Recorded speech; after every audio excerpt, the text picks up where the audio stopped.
ആ വർഷം 2 കാര്യങ്ങൾ എനിക്ക് സമ്മാനിച്ചു. ഒരു വലിയ സന്തോഷവും ഒരു വലിയ ദുഃഖവും.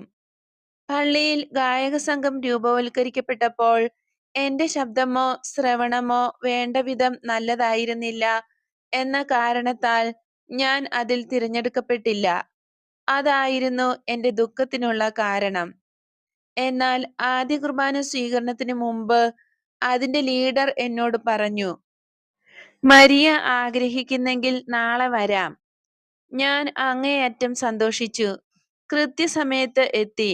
എന്നാൽ 2 ഗാനങ്ങൾക്ക് ശേഷം അദ്ദേഹം പറഞ്ഞു, "താളം തെറ്റിച്ച് പാടുന്നതുകൊണ്ട് ഇനി തുടരേണ്ട." ഞാൻ പൊട്ടിക്കരഞ്ഞു.